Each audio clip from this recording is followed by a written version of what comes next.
Eric Reinbold of rural Oakley, Minnesota, was sentenced on this Friday to 3 years in prison. However, that will run concurrent with a 40-year sentence the 47-year-old is already serving for the murder of his wife, Lisette, at their farmstead in July of 2021. He then hid from law enforcement for nearly a month. Today's sentence was for an attack of corrections officers and attempted escape as he awaited for trial in the murder of his wife in the jail at Thief River Falls. For background on that attack, here's our original report. But now Reinbold has been charged with 2 felony counts of assaulting corrections officers and 1 felony count of attempted escape from the jail in Thief River Saturday night.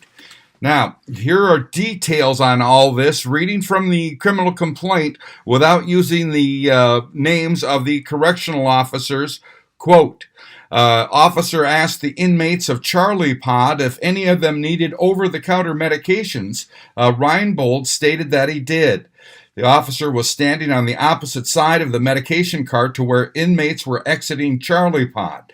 Reinbold exited Charlie Pod, and the officer observed Reinbold to be holding an object in his hand, which she believed to be a white-colored pencil. Reinbold immediately came around the medication cart and grabbed a hold of the officer. The officer felt threatened at this time. Reinbold grabbed the officer's shirt as she was backing up. As the struggle with Reinbold continued, an officer felt a push from Reinbold, causing her to lose her footing and fall to the floor. She struck the back of her head on the concrete floor with enough force that she saw stars in her eyes. Her glasses flew 3 to 4 feet across the floor. Reinbold then grabbed her by the arms and began dragging her across the floor. Reinbold let go of the officer upon another officer approaching Reinbold. The incident between the officer and Reinbold began in front of Charlie Pod and ended up proceeding past the control desk in the jail. Reinbold continued to engage both corrections officers. Reinbold lunged at one of the officers with a white-colored pencil in his right hand. Reinbold grabbed the officer by the shirt and hair and used the metal stair beam to pull the officer closer to him. Reinbold continued to pull the officer with his left hand around the metal stair beam while attempting to strike the officer in her left side with his right hand that continued to hold the white-colored pencil. The other officer was successful in breaking Reinbold's hold on the officer's shirt and hair. This caused that officer to fall backwards on her left hip and left leg. Reinbold then turned his attention to the other officer. Reinbold told the officer to open the door. Reinbold forcefully shoved the officer into a concrete wall where the officer fell to the concrete floor. Reinbold told him to open the interior door in the jail facility. The officer stated to Reinbold that he was not able to open the interior door to the jail facility because he couldn't feel his legs.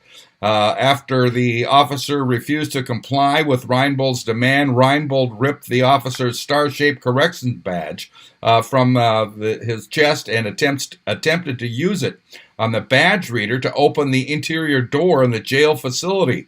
Reinbold was unsuccessful in opening the interior door in the jail facility because the corrections badge will not open the interior door.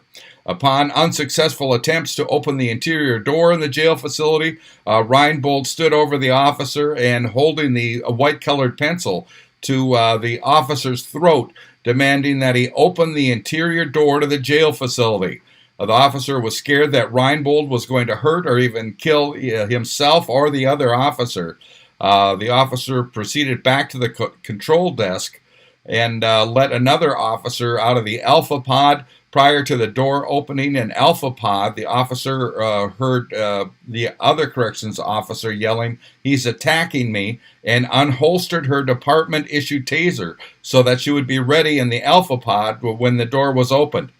After exiting the Alpha Pod, the officer proceeded behind the control desk and unholstered her apartment-issued taser.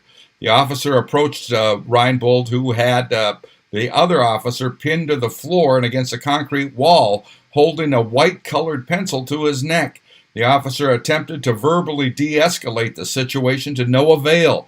The officer instructed Reinbold to get off the other corrections officer. Reinbold did not comply with commands. At this point, the officer aimed her taser at Reinbold's chest and announced, "Taser, taser, taser." Officer then deployed her taser toward Reinbold's chest.